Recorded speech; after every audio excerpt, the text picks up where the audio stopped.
통해서 다시 한번 말씀 가운데 저와 여러분들이 들으면서 정말 그 하나님의 놀라운 사랑의 대상이 바로 나라는 것을 우리가 깨닫고 하나님의 사랑을 그렇게 받은 사람으로서 지극히 당연한 하나님의 자녀의 삶을 우리가 살아갈 수 있었으면 좋겠다, 그런 생각을 한번 해보게 되었습니다.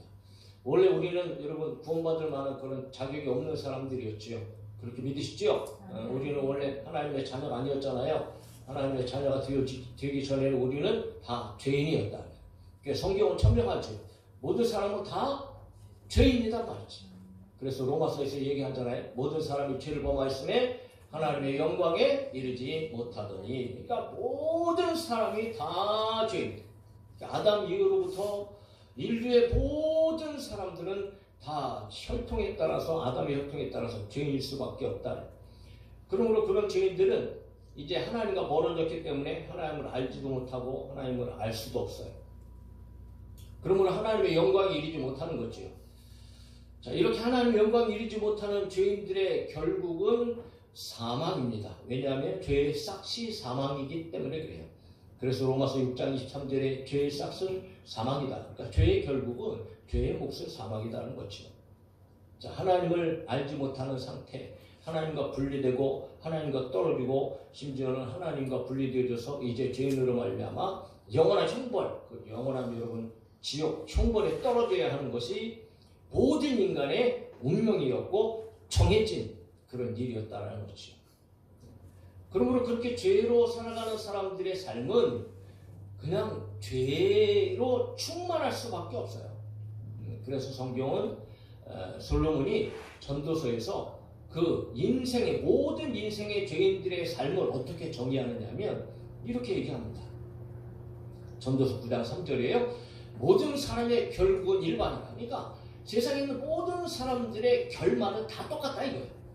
자, 이것은 해 아래에서 행해지는 모든 일 중에 악한 것이니 곧 인생의 마음에는 악이 가득하여. 그러니까 사람의 마음에는 악한 것이 막 가득하다는 거지요. 그러므로 그들의 평생에 미친 마음을 품고 있다가 후에는 죽은 자들에게로 돌아가는 것이라. 미친 마음은요, 광기. 예. 날뛰는 행동이지. 제정신이 아닌, 정상이 아닌 생각과 그런 마음으로 살아가고 있는. 오늘 보면은 정말 세상이 그렇게 돌아가는 것 같아요. 정말 그냥 좀 극심한 말로 표현하고 정말 미쳐 돌아가는 것 같아요. 정상적이거나 상식적인 것들이 그냥 온통 다 무너져내. 참 말할 수 없는 그런 비참한 상황 가운데에 이 세상에 지금 사람들이 살아가고 있는 것을 발견하게 되어진다는 거죠. 우리도 하나님의 자녀가 되어지기 전에는 마치 똑같이 이런 마음을 품고 그런 악한 모습을 우리가 가지고 살았던 자들이었다. 그러므로 결국 여러분 죄의 종으로 살았던 건데, 구체적으로 성경은 그런 모습들을 이렇게 표현하고 있습니다. 바울도 그렇고 믿음의 사람들도 다 똑같은 삶을 전에는 살았다는 거죠. 어떻게 살았어요? 에베소 2장 3절에 전에는 우리도 다 그 가운데서 우리 육체의 욕심을 따라 지내며 육체의 마음에 원하는 것을 하여 다른 이들과 같이 본질상 진노의 자녀였다. 그냥 원래 진노에 심판받을 그런 존재들이었다는 거죠. 디도서 3장 3절에도 이렇게 얘기합니다. 우리도 전에는, 바울도 전에는, 믿음의 사람도 전에는 어리석은 자여, 순종하지 아니한 자여, 속은 자여, 여러 가지 정욕과 향락의 종노릇한 자여, 악독과 투기를 일삼은 자여, 가증스러운 자여, 피차 미워하는 자였으나 라고 얘기하고 있다는 거죠. 자, 우리가 이렇게 살았다는 거예요. 그러니까 죄인의 삶은 하나님을 만나기 전에, 구원받기 전의 삶은요, 온통 생각하는 거나 마음이나 행동하는 것들이 정상적이지 않아요. 마치 광기 어린 그런 미쳐서 날뛰면서 살아가는 것처럼 그런 죄악 가운데 살았던 것이 죄인의 모습이었다는 거죠. 자신의 유익만을 추구하고 방법을 가리지 않고 수단을 가리지 않고 어떻게든지 자기 살아보려고 그렇게 뭐 힘쓰고 애쓰면서 오직 자기의 유익을 위하여서 쾌락을 추구하고 음란하고 막 이런 상황 속에서 살아갔다는 거죠. 그야말로 하나님과 원수였다는 거예요. 그런데 너무 감사한 것은 그럼에도 불구하고 하나님께서는 그런 죄인들을 사랑하셨다는 거죠.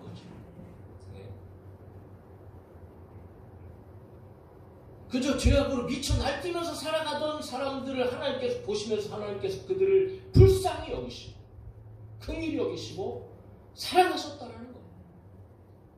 그러므로 그 아들까지도 보내신 하나님. 그러므로 로마서에는 이렇게 표현합니다. 우리가 아직 죄인 되었을 때에 그리스도께서 우리를 위하여 죽으심으로 하나님께서 우리에 대한 자기의 사랑을 확증하셨느니라. 그러니까 예수 그리스도께서 오심을 통해서 하나님께서 우리를 이렇게 사랑하시는구나 라고 하는 것을 여러분 보여주셨다는 거죠. 그러므로 예수님은 우리 위해 십자가에 죽으심으로 하나님의 사랑을 우리 가운데 나타내 주셨습니다. 그러므로 오늘 오직 우리는 그분으로 말미암아 구원을 얻게 됩니다. 할렐루야. 오직 예수 그리스도 안에서 우리는 구원을 받게 된다는 거죠.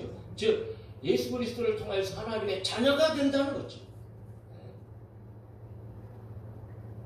이것이 복음의 소식이고 기쁨의 소식인데, 그렇다면 오늘 우리가 하나님의 실제적으로 자녀 되어지는 그런 단계, 어떻게 하면 하나님의 자녀가 되어지는가, 구원을 받는가, 그것은 오직 예수 그리스도와의 관계를 확실하게 할 때에 가능한 일이다라는 것을 우리가 먼저 한번 생각하면서, 사랑하는 성도 여러분, 하나님의 자녀가 되어지고 구원받는 길은 오직 우리를 위하여 죽으신 예수 그리스도를 믿는 길, 예수님을 아는 길이요, 그분을 저와 여러분들이 영접하는 길인 줄로 믿습니다.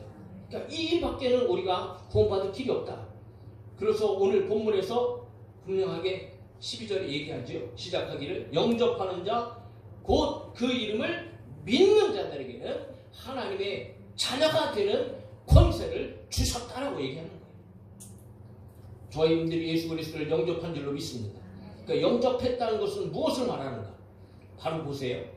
영접한 것과 반대되어지는 말이 무엇인가? 11절입니다. 11절 바로 전에 있죠. 같이 읽어요. 시작. 자기 땅에 오매 자기 백성이 영접하지 아니하였으나 이렇게 됐어요. 그러니까 자기 백성은 이스라엘 백성들을 얘기하는 거잖아요. 혈통상 예수님은 이스라엘 백성의 혈통으로 오셔서 사실 이스라엘을 하나님께서 선택하신 백성들 아니겠어요? 그래서 그들은 하나님의 자녀라고 자부했던 사람들 아니겠어요? 그렇게 자기 자녀들에게 예수님께서 오셨어요. 자기 땅에 오셨어요. 이스라엘 땅에 오셨는데 자기 백성이 영접하지 않았다. 그러니까 이스라엘 백성들이 하나님의 사랑인 예수 그리스도가 오셔서 여러분 예수님으로 말미암아 구원의 길을 열어주셨는데 그들은 예수님을 배척했어요. 그들은 예수님을 거부했단 말이죠. 영접하지 아니한 거예요. 영접하지 아니함으로 말미암아 이스라엘 백성들은 구원을 받지 못했어요.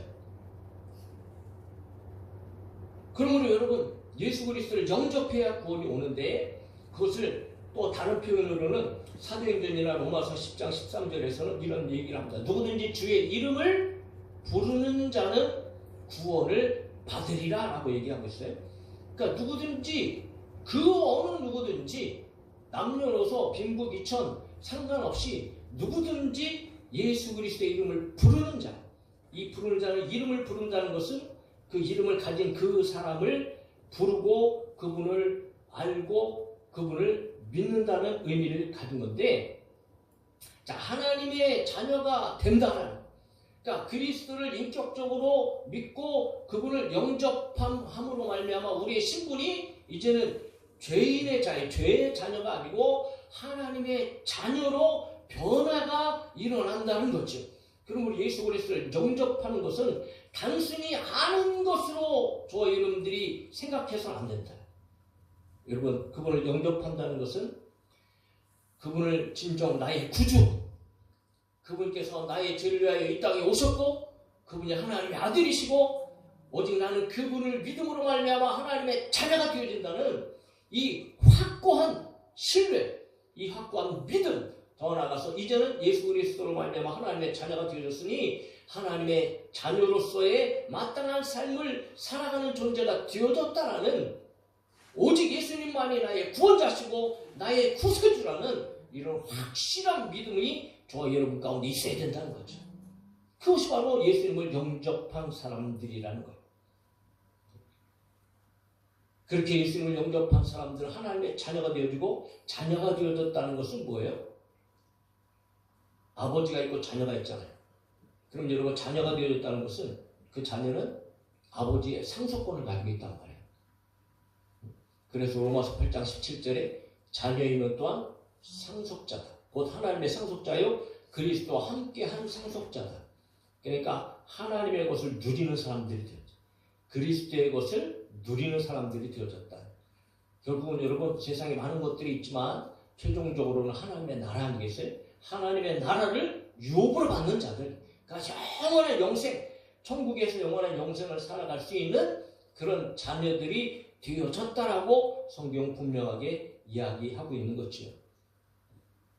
그러면서 여러분, 오늘 본문에 보면 하나님의 자녀가 되어지는 권세를 주셨다 이렇게 표현하고 있잖아요. 뭐 권세 이것만 이야기해도 간단하게 설명하고 넘어가겠지만, 참 여러분, 하나님의 권세, 하나님의 절대적인 권세 아니겠어요? 그리고 그리스도에게 부여하신 그런 절대적인 권한, 그리고 식, 능력, 예수 그리스도께서 이 땅에 오셔서 하나님의 그 권세를 받으셔서 여러분 기적과 능력을 행하셨던 모든 일들, 그런 것까지도 하나님의 자녀들에게 여러분 다 주셨다라는 거죠. 위임하셨다라는 거예요. 그래서 제자들을 통해서 어마어마한 역사들이 나타나고, 예수님께서도 믿는 자들에게 따르는 표적이 여러분 귀신을 쫓아내고 방언을 말하고 무슨 독을 마실지라도 해를 받지 아니하고 병든 자에게 너희들이 손을 얹고 기도하면 나으리라 말씀하셨어요. 오늘 믿음의 사람들에게 이런 권세가 있는 줄로 믿습니다. 여러분, 저와 여러분들이 예수님의 이름을 써야 된다는 거죠.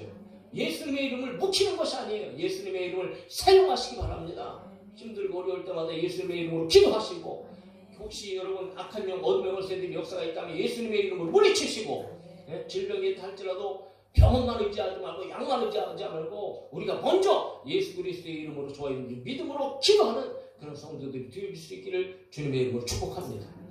그런데 여러분, 가만히 생각해 보세요. 여러분, 오늘 본문에 보면 분명히 주셨다라고, 주셨다. 내가 그것을 어떤 성취하거나 내 힘으로, 내 능력으로 그것을 받아낸 것이 아니고 하나님께서 주셨다라는 표현을 하고 있는 거예요. 그렇다면 무엇을 얘기하는가?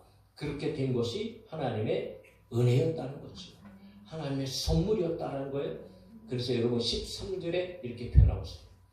12절에서는 하나님의 자녀가 되어지기 위한 과정, 어떻게 하면 하나님의 자녀가 되어지는가? 라고 하는 것을 얘기했다면, 그러면 12절도 너무너무 중요한 이야기지만, 그러나 오늘 저는 13절에 더 중점을 두고 여러분과 말씀을 나누려고 하는 겁니다. 13절에서는 하나님의 자녀의 출생, 그러니까 우리가 하나님의 자녀가 된 것은 되기 위해서 예수 그리스도를 영접했지만, 그러나 그렇게 하나님의 자녀의 출생의 근원, 우리가 하나님의 자녀가 된 실제적인 원인, 그것이 어디에 있는가라고 하는 것을 13절에서 이야기하고 있다는 거죠.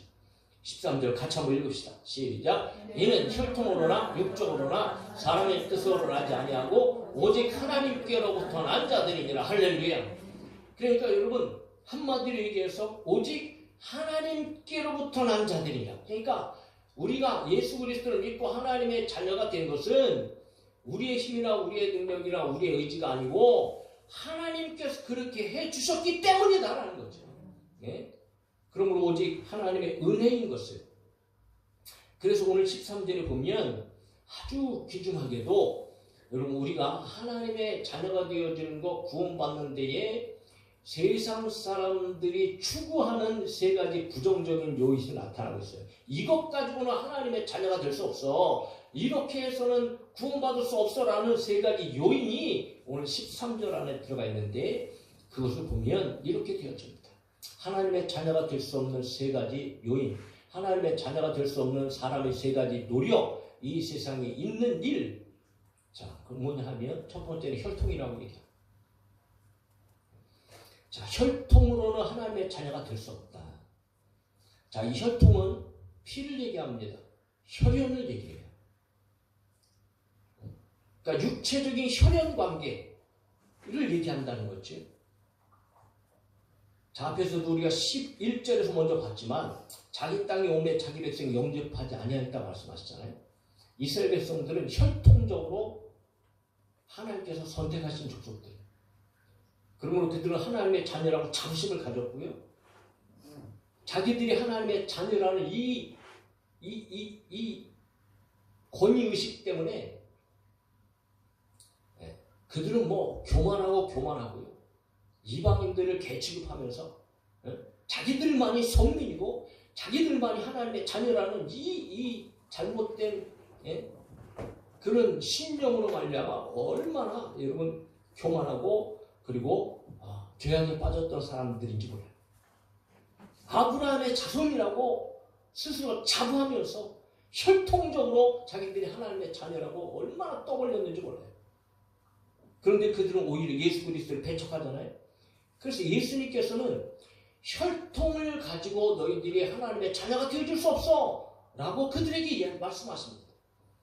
요한복음 8장 37절에 보면 나도 너희가 아브라함의 자손인 줄 아노라. 예수님의 말씀이에요. 이스라엘 백성들 유대인들에게 하시는 말씀이에요. 맞아, 너희들이 아브라함의 자손인 줄 알아. 그러나 내 말이 너희 안에 있을 곳이 없으므로 나를 죽이려 하는도다.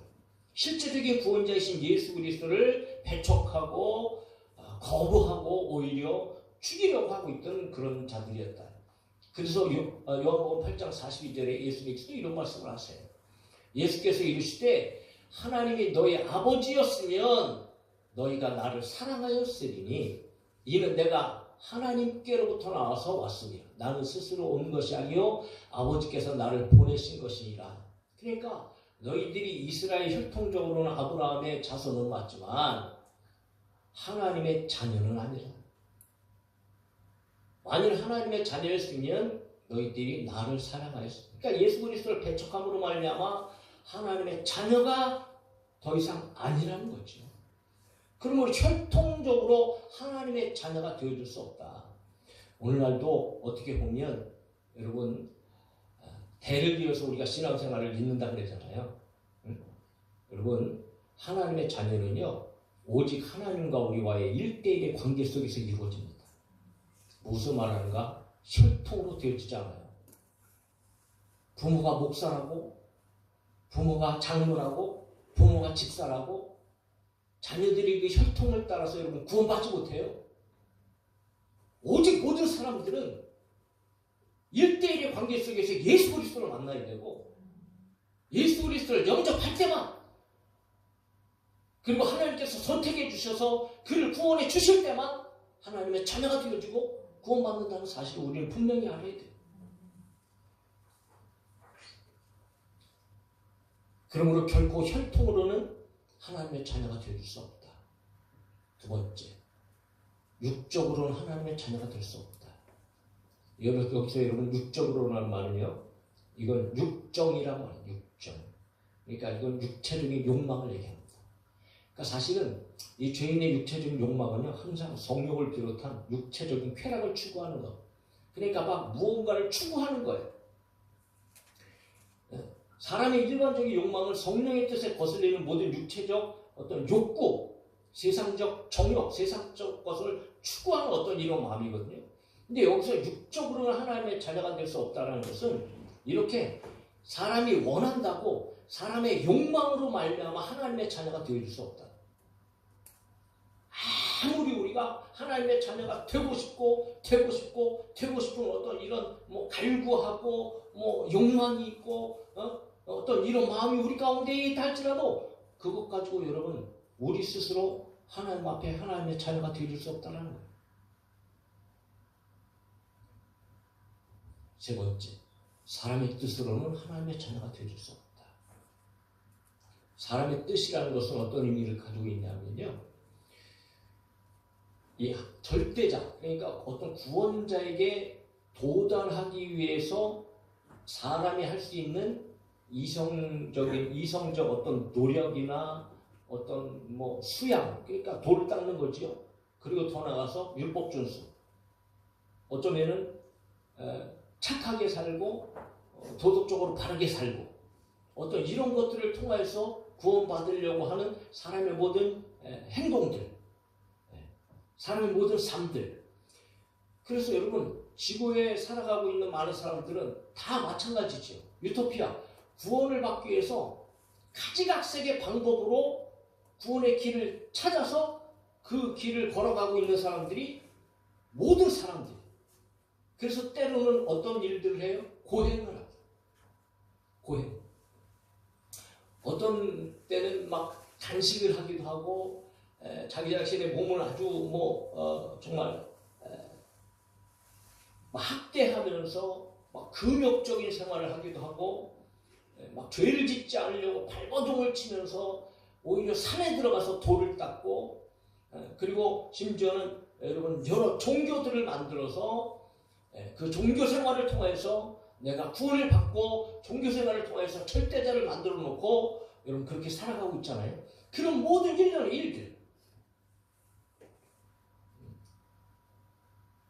자, 그렇다 그래서 구원받고 하나님의 자녀가 될 수 없다. 잠언에는 2번이나 이렇게 반복해서 얘기합니다. 어떤 길은 사람이 보기에 바르나 필경은 무슨 길이라고요? 사망의 길입니다. 그러니까 아무리 사람이 구원을 향해서 자기들이 길을 찾고 또 여러 가지 행동을 하고 가지각색의 방법으로 노력을 하고 그래서 그것들이 어떻게 보면 참 그럴만하고 바른 것 같고 그렇다 할지라도 필경 반드시 그 길은 사망의 길이다. 잘못된 길이라는 거죠. 오늘 우리가 사람의 뜻으로 하나님의 자녀가 될 수 없다는 이 사실을 저와 여러분들이 좀 생각하면서 여러분 우리는 깊이 우리의 종교 생활에 대해서 생각해 봐야 됩니다.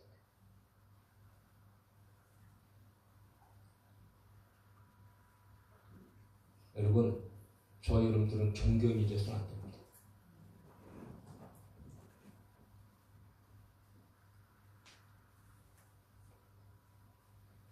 우리는 종교 생활을 해서는 안 돼요. 그럼 우리는 무슨 생활을 해야 될까요? 저와 여러분들은 신앙 생활을 해야 됩니다. 종교 생활하는 사람들이 얼마나 많은지 몰라요. 다른 종교도 많이 있잖아요. 기독교도 종교 생활을 한다. 똑같은 표현을 통해서 우리가 이야기하는데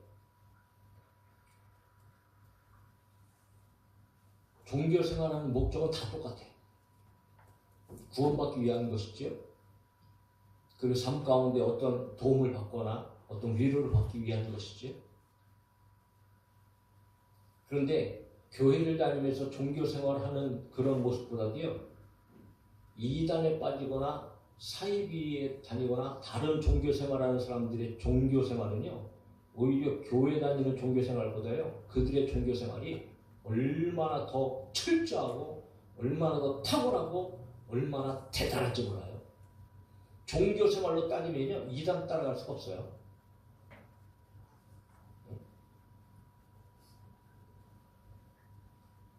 그리고 종교 생활을 하는 사람들은 그냥 교회 마당만 받는 것 다 똑같아요. 그러니까 세상에 무당을 섬기고 귀신을 섬기는 것하고 똑같이 교회에 앉아 있어서 하나님을 섬깁니다. 그러니까 몸통 다 종교 생활을 하는 사람들은요, 중심이 자기예요. 자기를 위해서 신을 만들어 놓고 내 욕구를 채우기 위해서 신이 일해야 되고,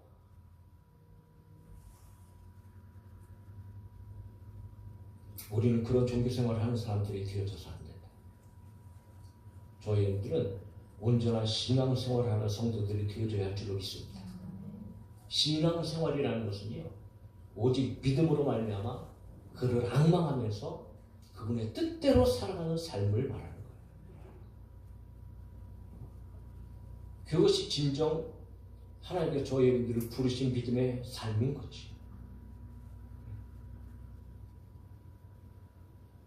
그러므로 오늘 세 가지는 무엇을 얘기하는가 하면, 인간의 노력이나 그 인간의 어떤 방법으로도 우리는 구원받을 수 있는 길이 없다.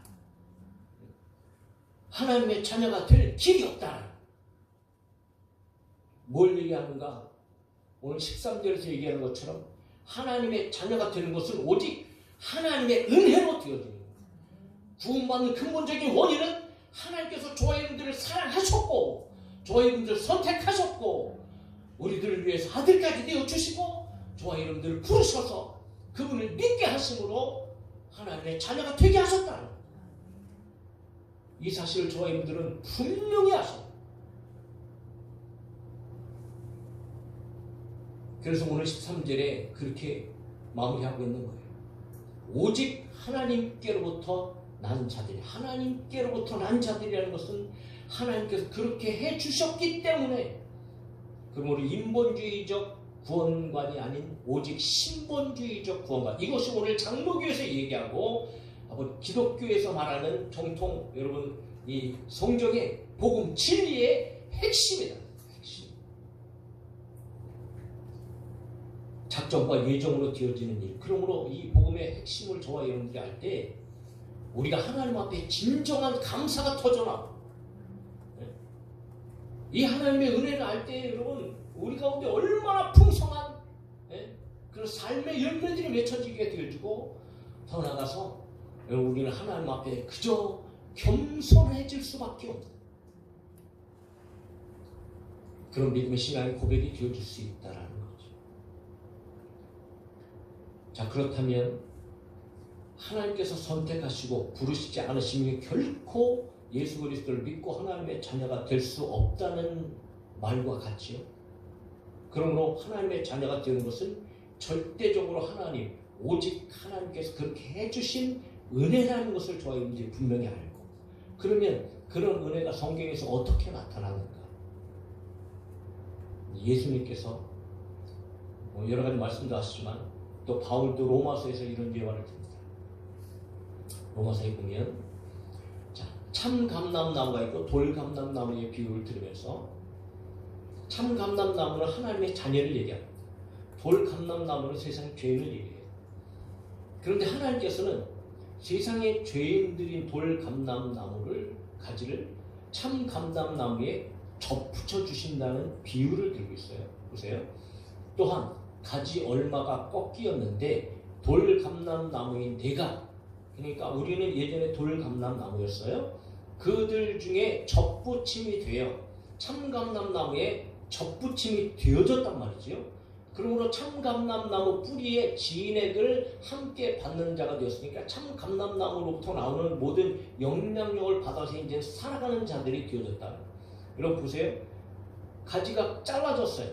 잘라진 가지가 어떤 나무에 접붙이게 되어졌어요. 그래서 접붙임으로 말미암아 살아나잖아요.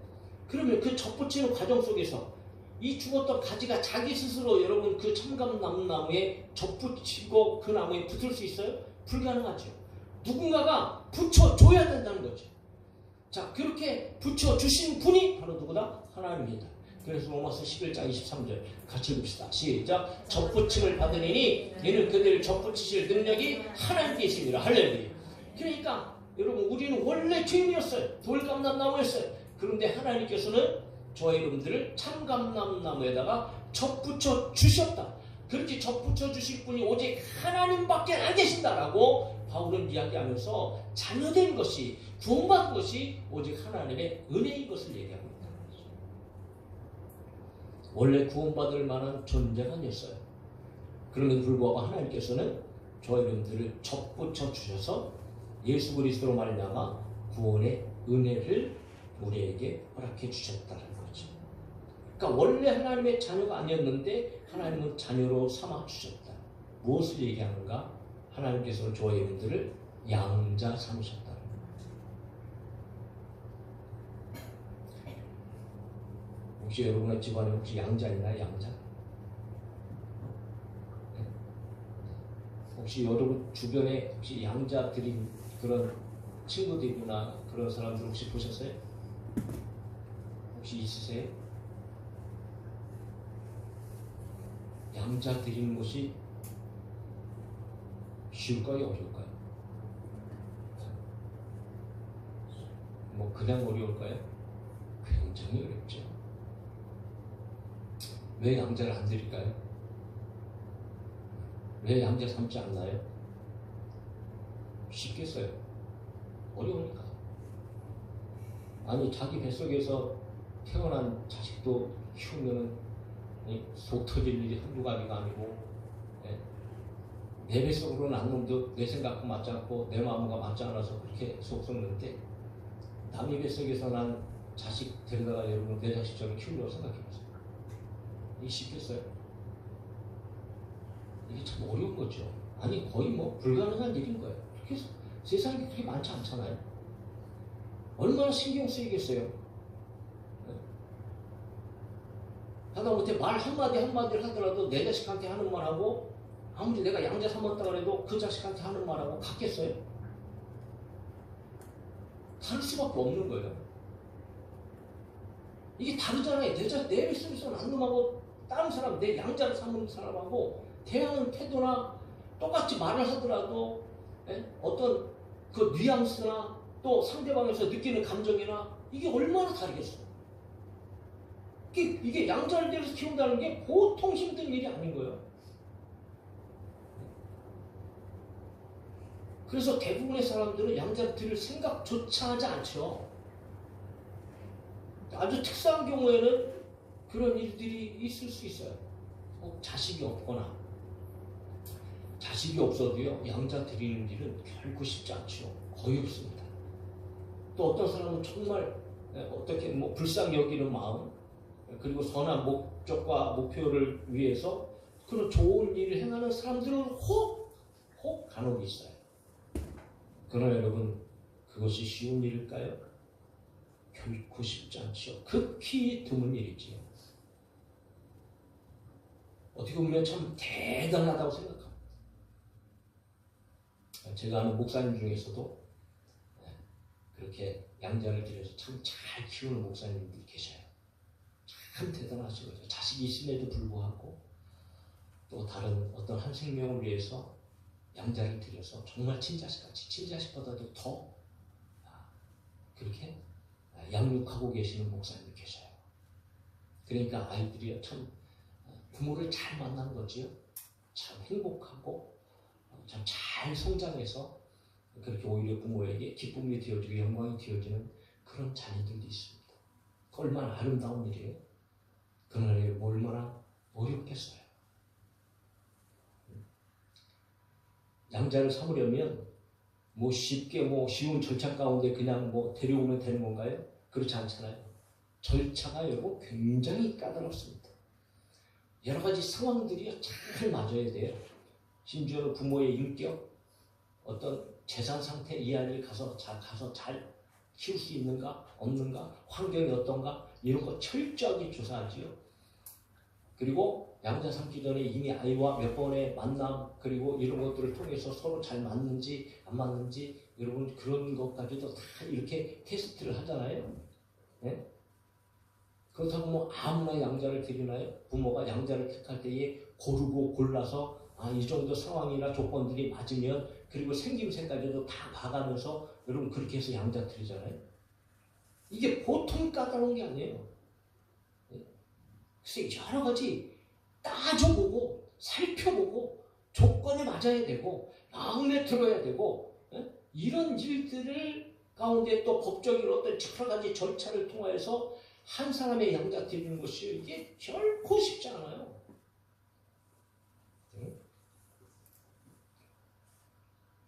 그런데 여러분 하나님께서 저와 여러분들을 보시고 따지지도 않으시고 어떤 상황과 조건을 걸지도 않으시고 그냥 우리들을 불쌍히 여기시고 그냥 우리들을 긍휼히 여기시고 그래서 우리들을 양자 삼으셨다. 그런데 가만히 생각해 보세요.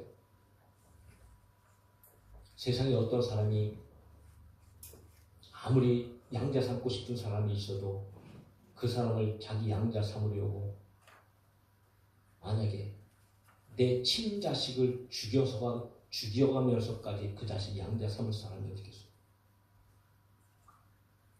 하나님 보세요. 저와 여러분들 양자 삼으시기 위해서 자기의 아들을 죽이셨어요. 자기의 친아들을 십자가에 달려 죽이시고 원수였던 저와 여러분들을 하나님께서 양자 삼으셨다.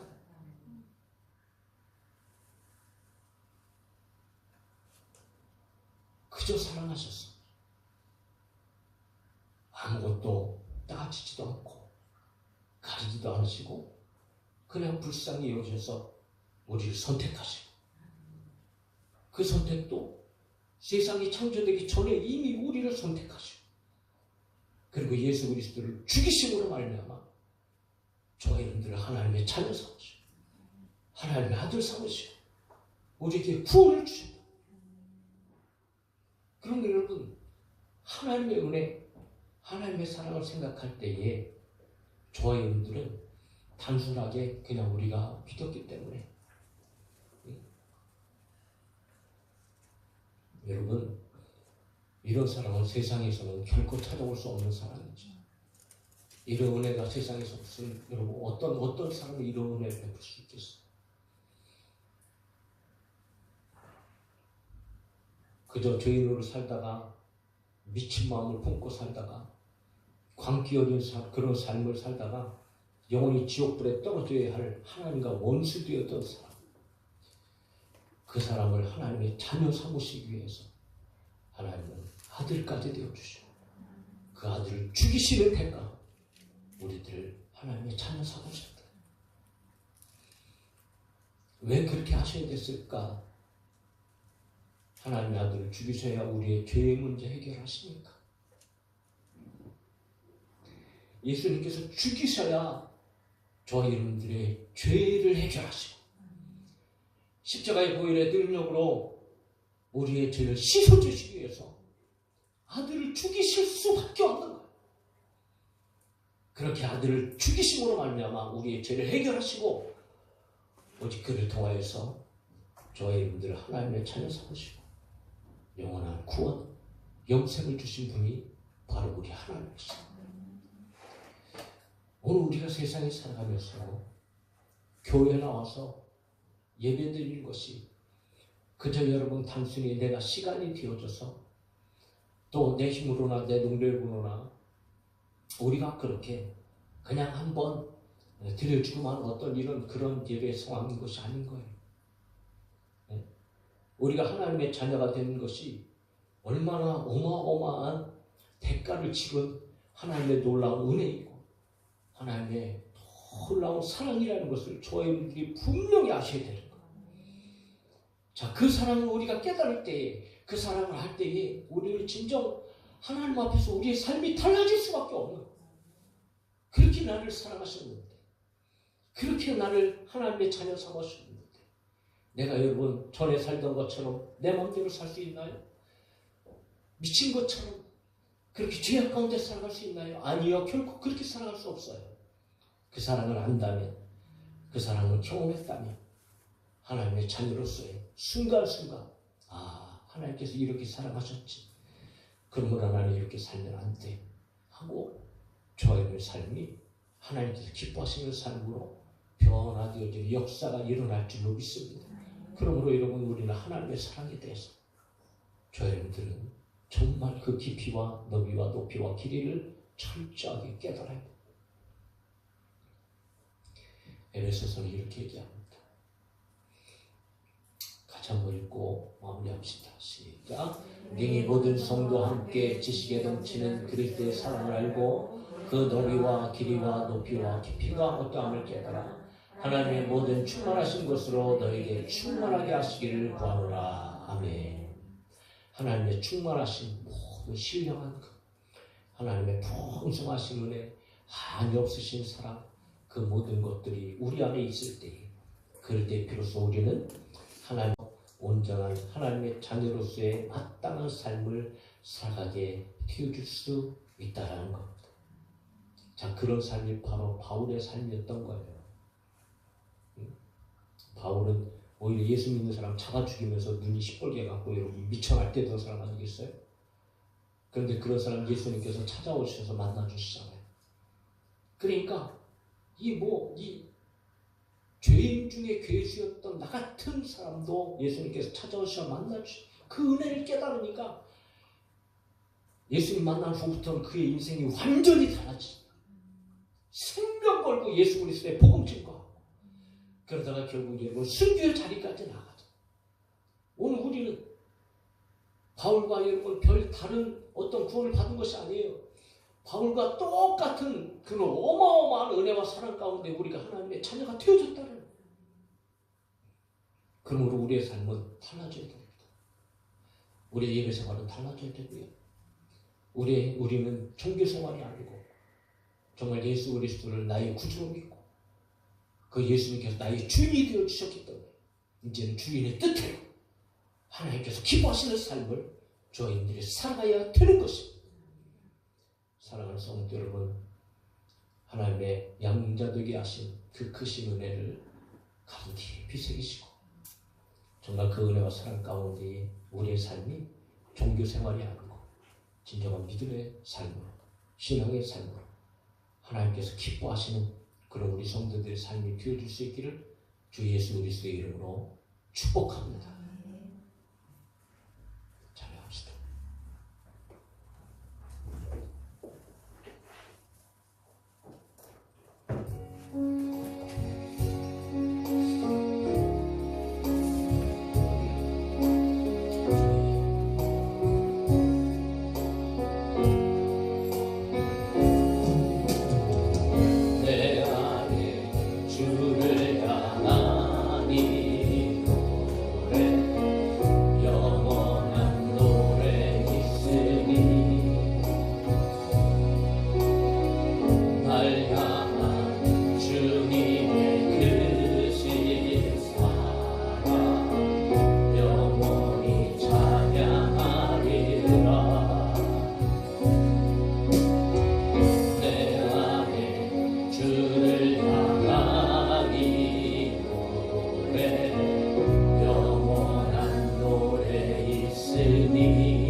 여러분